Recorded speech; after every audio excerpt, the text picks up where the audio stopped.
우리 할렐루야 찬양단이 새롭게 들리네요. 제 귀가 좋아졌는지 아니면 이 두 기관이 너무 잘하셨는지 몰라도 너무나 은혜롭고 수고하셨습니다. 우리 다시 한번 영광의 박수 하나님께 드리도록 하겠습니다. 나는 순례자입니다. 12번째 시간으로 미궁 아름다운 집에 도착하다, 아름다운 집에 도착하다라는 제목으로 함께 말씀의 은혜를 나누도록 하겠습니다. 이 시대의 가장 큰 기독교 작가라고 할 수 있다면 미국에 우리가 잘 아는 필립 얀시라는 분이 있어요. 필립 얀시. 저분이 대표적으로 내 안에 하나님이 없다, 아니면 내가 모르던 예수 비롯해서 대표적인 책이 교회, 나의 고민, 나의 사랑이라는 책이 한국에서 굉장히 많이 팔린 책입니다. 읽어보신 분은 알겠지만 딱 무슨 내용을 말하고자 하는 게 저 책 제목에 딱 인사이트가 오지 않나요? 교회, 한편으로는 너무나 귀하지만 한편으로 생각하면 조금 마음이 불쾌해지는 곳이 교회이지 않습니까? 이 원제가 뭐냐면 한 번 더 눌러주세요. 한 번만 더 눌러주시면 원제가 재밌습니다. 우리 제목으로는 교회 나의 고민, 나의 사랑인데 Why bother? Church why bother? 교회 왜 있다야? 교회가 왜 이렇게 나를 짜증나게 하는 거야? 뭐 이런 제목으로 우리가 번역할 수 있는 제목이 저 책입니다. 여러분 도대체 뭔 내용이기에 저분은 교회를 생각할 때에 교회가 왜 이렇게 나를 거슬리게 하는 거야? 왜 내 심기를 건드려서 교회가 이 모양이 있다고야? 이런 내용의 책이라고 할 수 있습니다. 여러분 저 책의 제목만 봐도 여러분들의 마음과 여러분들의 심경을 대변해 주지 않나요? 교회라고 딱 연상되는 게 생각나는 게 여러분 어떻습니까? 교회만 생각하면 늘 행복하고, 교회만 생각하면 천사들이 모인 곳 같고, 교회만 생각하면 늘 아름다운 모습의 이미지가 떠올리지나요? 아닌 것 같아요. 요즘에는 더 우리의 마음을 불편하게 하고 저 책 제목처럼 고민과 걱정과 이 모든 것을 넘어서서 짜증나기 시작하고 이 교회란 곳이 혐오스러운 곳으로 이렇게 전락되는 것이 오늘날의 교회의 이미지가 아닐까 싶어요. 그래서 그런지 이 책을 우리 한국교회에 내놓으면서 저분이 한국교회에게 특별히 서문에 이렇게 기록하고 있더라고요. 전 세계적인 규모와 역동성을 자랑하는 한국교회에 나의 이 책이 과연 필요한가 하고 의아해하는 분들이 분명 있을 것이다. 하지만 내가 보기에 유럽이나 미국의 경우 못지않게 한국에도 교회에 대한 회의와 실망에 빠져 있는 사람들이 많은 것 같다. 이렇게 그는 우리 한국교회에게 보내는 편지의 일부지만 이렇게 이야기합니다. 여러분, 그는 계속해서 말해요. 굳이 우리가 교회라는 이 조직에 내가 소속될 이유가 있을까? 교회에 굳이 소속이 되어서 헌금하고 굳이 내가 몸 바쳐서 이 교회에 다닐 이유가 있을까 싶은 게 여러분들의 오늘날의 심경이 아닐까 싶습니다. 얼마든지 교회가 없어도 이 멤버십 지체의식이 가지고 있지 않더라도, 적을 두지 않더라도 얼마든지 종교 생활이 가능하고 예배가 가능한 시대에 굳이 내가 이 교회의 멤버십으로 가입해서 굳이 내가 이렇게 교회 다닐 필요가 있을까? 그런 고민을 하시는 분들도 이 자리에 계실지 모르겠어요. 교회만 오면 저런 꼴보기 싫은 것들, 내가 정말 미워하고 저런 이중인격자들이 가득한 곳에 굳이 내가 가서 그들과 관계를 맺으라? 이건 죽을 만큼 힘들어서 내가 굳이 꼭 교회 가야 되나? 이런 게 솔직한 오늘날 저와 여러분들의 모습이 아닐까 싶습니다. 이 책에서 필립 얀시도 자기의 경험담을 소개하고 있는데, 그가 어렸을 때부터 다녔던 교회, 그가 정말 몸된 교회를 사랑했던 교회를 한동안 떠났다라고, 실망 때문에, 상처 때문에 떠났다라고 그는 소개를 하고 있습니다. 그러면서 그는 훗날 다시 한번 교회로 돌아왔을 때의 그의 마음 상태를 이렇게 얘기하고 있는데, 나는 교회로 다시 돌아와 교회는 나의 삶의 절대적인 한 부분, 곧 나의 사랑이 되었노라고 그는 고백을 하고 있습니다. 여러분, 그 과정을 다 소개하기에는 시간이 없지만 우리는 이 적지 않은 번민과 갈등과 상처와 고민과 많은 교회에 대한 아픔을 가지고 신앙생활을 하고 계실 거예요. 아무래도 교회에 대한 기쁨보다는 교회에 대한 걱정과 염려와 실망과 상처를 가득 안고 오늘날도 억지로 이 예배에 드리시는 분들이 있을지도 모르겠습니다. 여러분, 우리는 누구나 다 교회에 대한 이미지가 그렇게 썩 좋지 않는 시대를 살고 있어요. 예수님 믿지 않는 사람은 이거는 당연하고, 예수 믿는 사람조차도 차라리 불교가 이미지가 더 좋다, 차라리 천주교가 더 괜찮다라고 이렇게 셈을 하는 시대를 살고 있기 때문에 그렇습니다. 저와 여러분들은 어떻습니까? 여러분들은 교회 나와서 상처를 받고 교회에 나오는 것이 기쁨이 됩니까? 아니면 교회 나오는 이유에 대해서 적잖이 고민하면서 지금 어려운 신앙생활을 하고 있지는 않는지요? 여러분, 이 필립 얀시의 교회는 미국의 상황이고요, 저와 여러분들은 한국에, 특별히 우리 신명중앙교회 적을 두고 신앙생활을 하고 있습니다. 그렇다면 17세기를 살아갔던 이 철로역정의 저자 잔 버니언이 다녔던 교회에선 그는 상처가 없었을까요? 목회자에 대한 회의와 갈등과 그 교회의 실망이 없었을까요? 분명히 그도 17세기의 영국 교회와 영국의 교인들을 보면서 적잖은 실망에 빠져 있었을 겁니다. 그래서 그는 이 경험을 바탕으로 교회를 향하여서 적대시하면서 교회는 이중인격자들이 다니는 곳, 꼴도 보기 싫은 사탄의 장소라고 하지 않는다는 겁니다.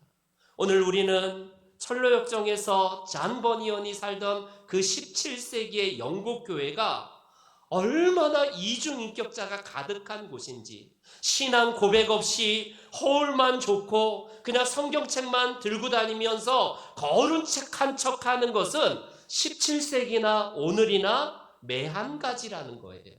저와 같은 그런 목회자들을 향한 너무나 실망과 상처로 인하여서 그 잔 버니언이 살던 시대나 오늘날 우리 시대나 미국의 상황이나 크게 차이가 나지 않는다는 겁니다. 그러면 어떻게 할까요? 교회를 평생 우리가 내 몸처럼 내 적을 두면서 우리가 몸된 교회를 다녀야 되면 어떻게 해야 될까요? 찰스 스펄전 목사님이 영국에서 목회할 때 한 청년이 정말 의분을 가지고 찰스 스펄전 목사님에게 상담을 요청합니다. 목사님, 영국 교회를 보니까 소망이 없습니다. 영국 교회는 다 썩었고 다 성도들은 타락하고 다 이중인격자고 가식적인 것 같아서 내가 도무지 내가 다니는 교회 못 다니겠습니다. 목사님은 훌륭하신 분이니까 혹시 영국 교회에 혹시 완벽한 교회, 완전한 교회가 있으면 좀 저를 소개시켜 주세요. 제가 그런 교회로 가서 저도 신앙생활을 제대로 하고 싶습니다. 정말 의분에 차서 잘 믿고자 하는 마음에 그 목사님께 이렇게 요청을 해요. 그때에 스펄전 목사님이 이 청년을 보면서 빙긋이 웃으면서, 자네가 혹시 그런 교회를 찾는다면 나에게 좀 소개 좀 해달라. 나에게 좀 소개를 해주고, 그리고 자네가 혹시 이 영국에 그런 교회를 만난다면 자네는 절대 그 교회에 다니지 말게. 절대로 자네는 그 교회 다니면 안 되네. 깜짝 놀랍니다. 왜 그렇습니까? 자네가 가는 순간 그 완전한 교회는 불완전하게 되니 자네가 가면 안 된다라고 말을 합니다. 여러분, 무슨 이야기일까요? 우리는 교회에 대한 이상이 있어요. 목회자에 대한 기대와 이상이 다 있습니다. 그러나 우리에게 있어서 초대교회는 완벽한 교회였을까요?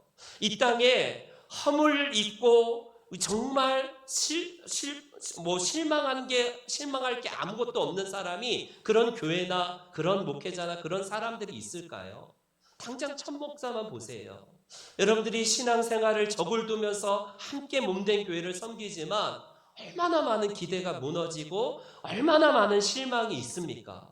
그럼에도 불구하고 교회가 교회다운 이유는 그 실망에도 불구하고 같이 기도해주고 같이 품어주고 같이 몸된 교회를 사랑하여서 우리가 함께 섬기는 것 아니겠습니까?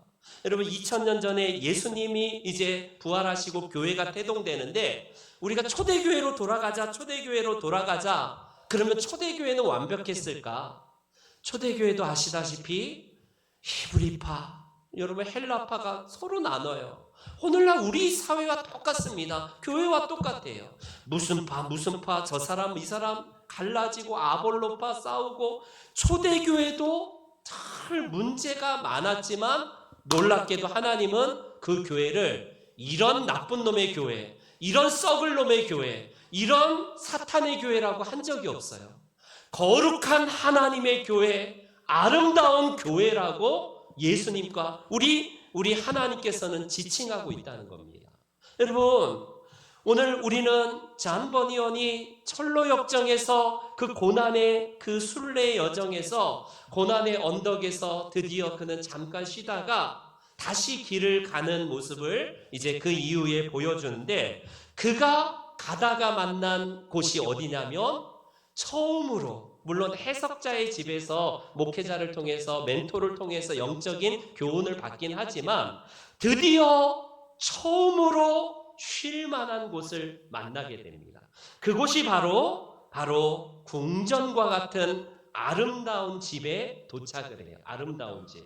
어떤 번역에는 미궁이라고 합니다. 아름다운 궁전 아니면 미성이라고 번역한 책도 있는데 어찌됐건 아름다운 집에 도착한 이 잔 버니언이 그린 철로역정의 주인공 이 크리스찬이 저 집에 도착해요.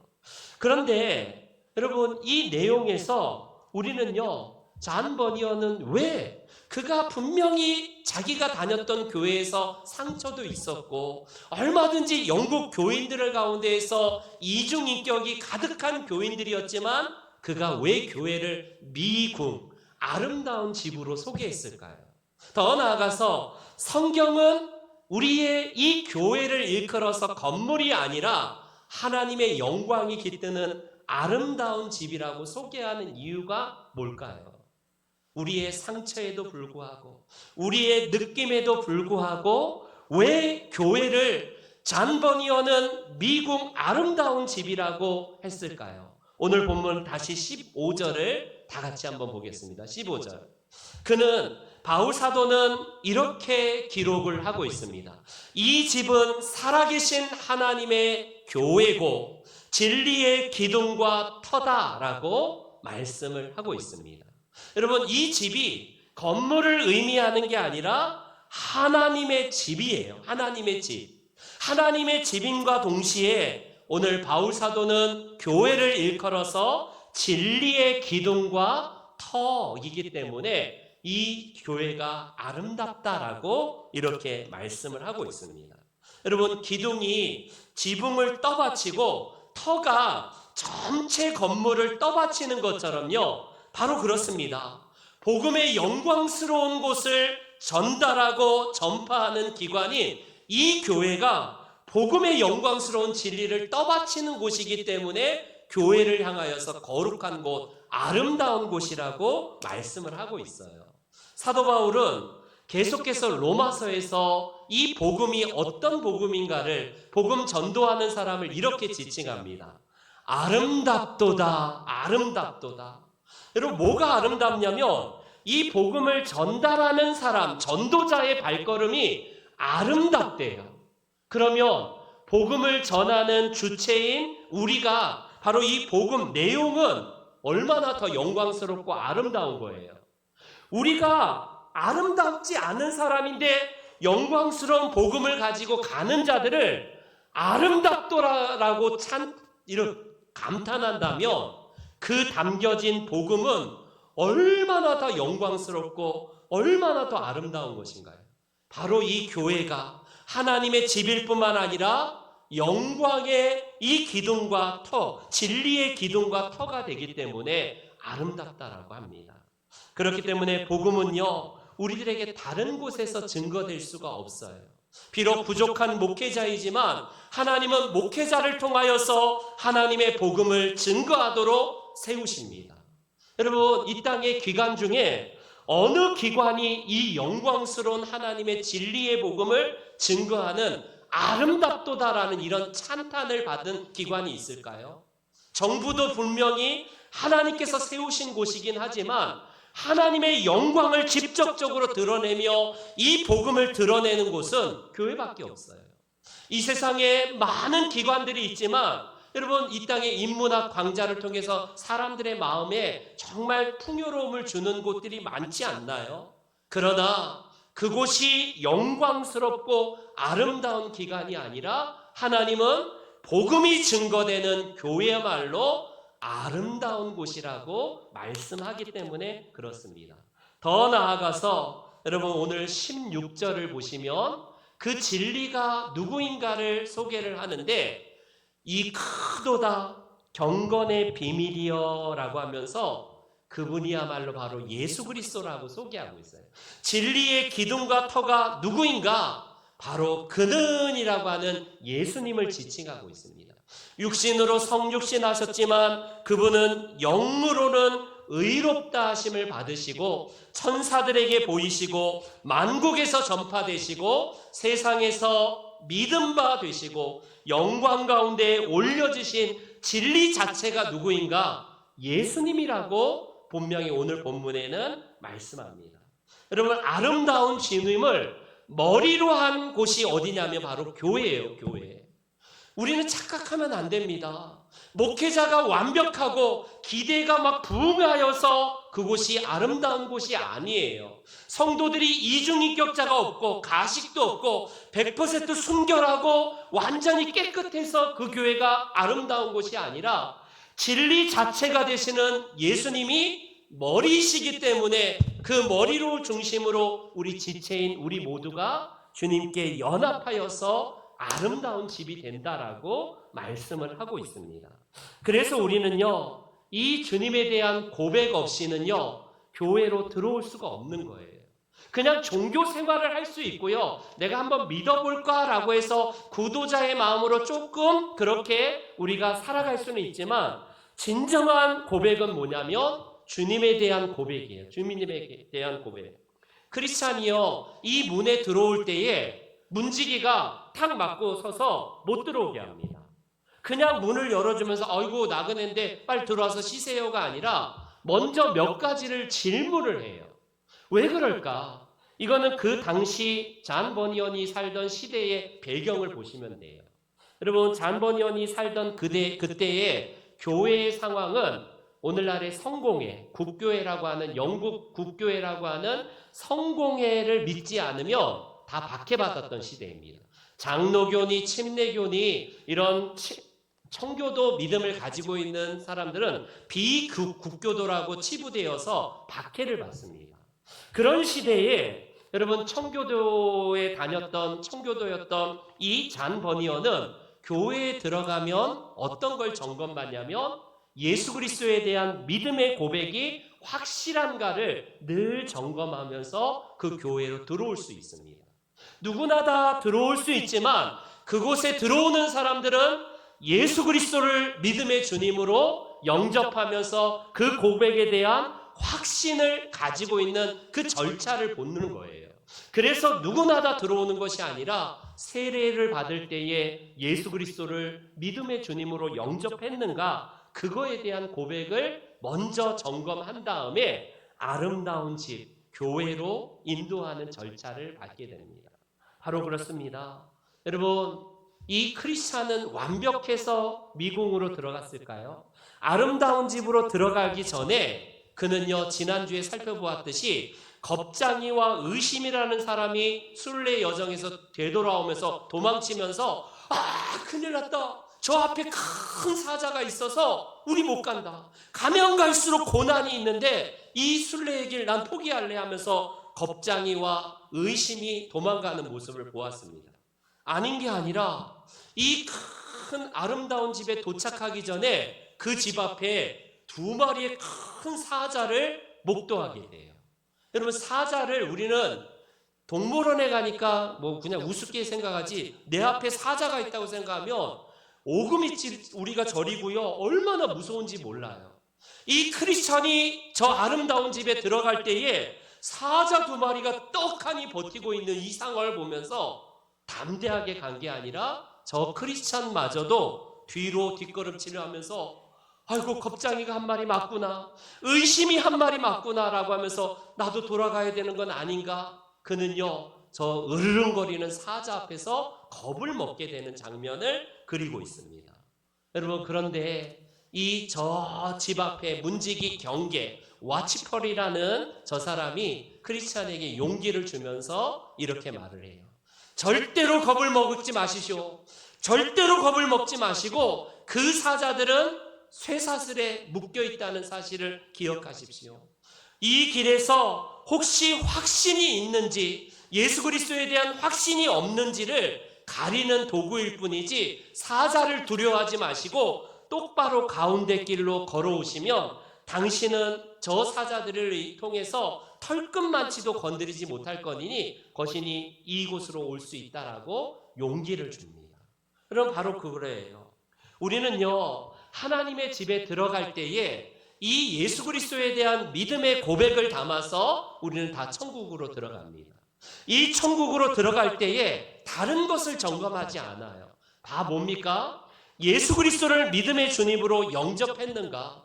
그리함으로 어떤 사단의 괴계와 그런 우는 사자처럼 우리에게 달려드는 사탄의 그 모든 우리를 향한 겁주는 것에서 늘 우리는 어떻습니까? 참소당하고 겁먹기보다는 오히려 담대하게 주님 앞에 나아가야 된다라는 사실입니다. 오늘 저와 여러분들은 바로 우리 주님만이 우리의 주님이시고 진리가 되시기 때문에 이 진리의 길로 우리는 담대히 갈 수가 있어요. 우리에게 있어서 예수 그리스도가 나의 용서가 되시고 나의 구원자가 되시고 나의 진리이시기 때문에요, 이 진리 되신 주님이 우리에게 유일한 주님이시라는 사실을 요한복음에는 이렇게 그리고 있습니다. 요한복음에 예수님이 선언하신 내용 중에 내가 곧 길이고 진리고 생명이다 라는 말씀을 하시는데, 여기서 우리 번역에는 진리가 여러 가운데 하나가 아니라 더스루스라고 영어에는 표현되고 있어요. 무슨 말이냐면 진리의 길은 여러 개 중에 하나가 아니라 유일한 길이라는 거예요. 유일한 길. 그래서 예수 그리스도를 통하여서 우리는 이 아름다운 집에 들어가는 것처럼 예수 그리스도를 통하여서 진리 되신 그분을 통해서 천국에 들어갈 수 있는 자격이 주어졌다는 사실을 잔 버니어는 그리고 있는 것입니다. 사랑하는 성도 여러분, 교회는 불완전해요. 교회는 이 땅의 지상교회는 늘 많은 불완전한 요소를 가지고 있습니다. 그러나 진리의 기둥과 터가 되시는 예수님이 완벽하셔서 그분을 머리로 한 우리 모든 지체들은 그분과 연합할 때에 진리 되신 그분으로 인하여서 우리는 담대히 주님의 집 그리고 하나님의 저 산성으로 들어갈 수 있는 이 은혜를 얻었습니다. 저와 여러분들이 교회에 대한 생각이 조금은 바뀌셔야 되는 게, 내가 또 누군가가 목회자가 완벽해서 교회가 아름다운 것이 아니라 예수 그리스도가 우리의 머리가 되셔서 그분이 우리의 참된 주인이시기 때문에 완벽하시고 아름답다는 사실을 기억하셔서 교회를 더 사랑하시는 성도님들 되시기를 축원합니다. 두 번째로, 교회가 왜 아름다울까요? 이 크리스천은 이 경계라는 문지기를 통해서 먼저 점검을 받고 이제 그 집 안으로 들어가게 되는데 그곳에서 4명의 아름다운 아가씨들을 만나요. 그 4명의 아가씨들의 이름이 뭐냐면 각각 신중, 분별, 경건, 자비라는 이런 이름을 가지고 있는 이런 아가씨들이 그 집 안으로 들어가게 합니다. 그곳에서 그들은 어떤 걸 합니까? 교제를 하고 있어요. 교제. 여러분, 이 4명의 사람을 잔 버니어는 뭐라고 소개를 하냐면 아름다운 사람들이라고 소개를 합니다. 이거는 뭘 비유를 하냐면 교회 안의 성도들 가운데서 함께 뭘 해야 되는지를 이 책에서 그리고 있는 거예요.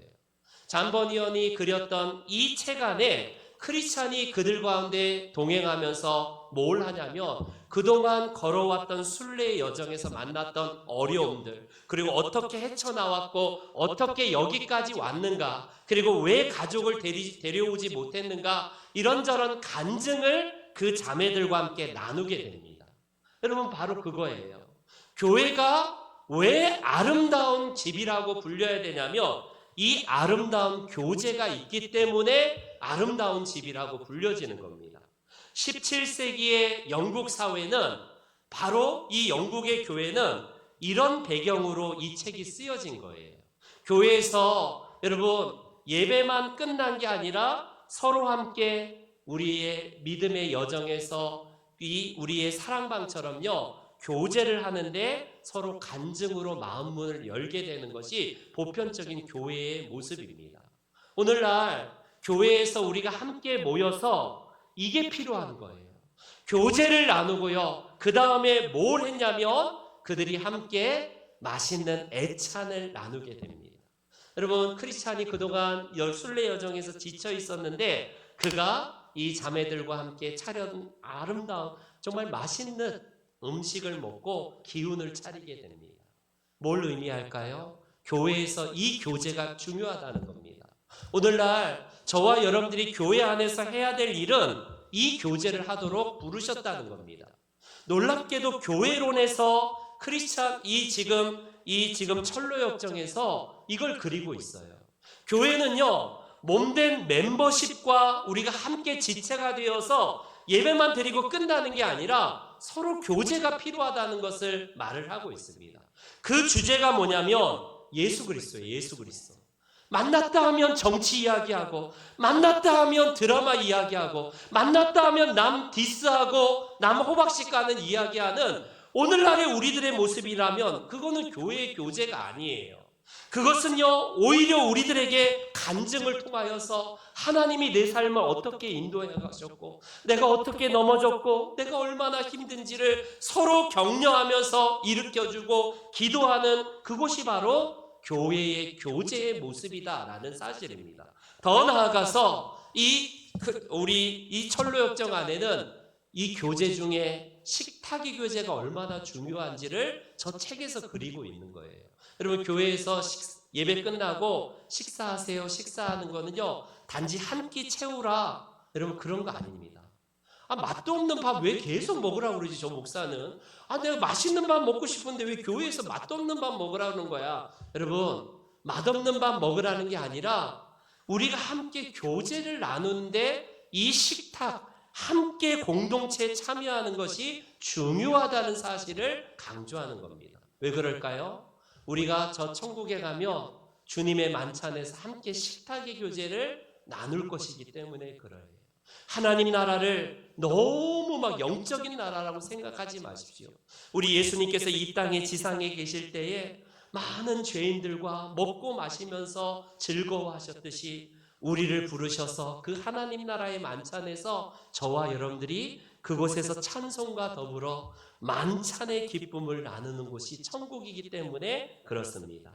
그래서 이 고갯길에서 이 순례길에서 만난 어려움들, 그런 여러 가지 극복하는 이야기들을 통해서 그것이 무엇으로 연결되냐면 이 자매들과 함께 이 집의 주인은 누구입니까? 이 집의 주인은 예수 그리스도이십니다. 결국에는 이 자매들이 이 문지기가 이 집의 주인이 아니라 예수님이 이 집의 주인이심을 고백하면서 서로 함께 주인 되신 예수 그리스도를 고백하는 내용이 바로 이 철로 역정에 나오고 있습니다. 여러분, 그렇다면 오늘 다시 결론적으로 교회를 향하여서 우리는 다시 생각을 바꿔야 되는데, 여전히 우리는 의문을 가지고 계신 분들이 있을 거예요. 교회만 생각하면 그 신중, 분별, 자비, 이런 아름다운 이름을 가진 사람들만이 교회에 있는 거냐? 진짜 짜증나고, 진짜 꼴보기 싫고, 진짜 가식적이고 이중인격으로 가득한 교회. 내가 한동안은 나도 교회에 다녀서 교제를 하려고 들어가는 순간 오히려 상처만 받고, 차라리 나는 그런 교제에 안겨다 준 교회는 가기도 싫고, 그런 모임은 아예 나는 끊고 싶다라고 말씀하시는 분들이 있을 거예요. 여러분, 내게 격려보다는, 위로보다는 상처 주고 낙심을 안겨준 교회 내의 인간관계가 벌써 우리의 발목을 잡아서 교제 안으로 들어오는 것을 정말 어려워하는 분들이 많은 건 사실입니다. 다시 저는 처음에 소개한 교회 나의 고민, 나의 사랑의 저자인 필립 얀시의 이야기로 결론을 맺고 싶어요. 그는 우리에게 이렇게 권면을 합니다.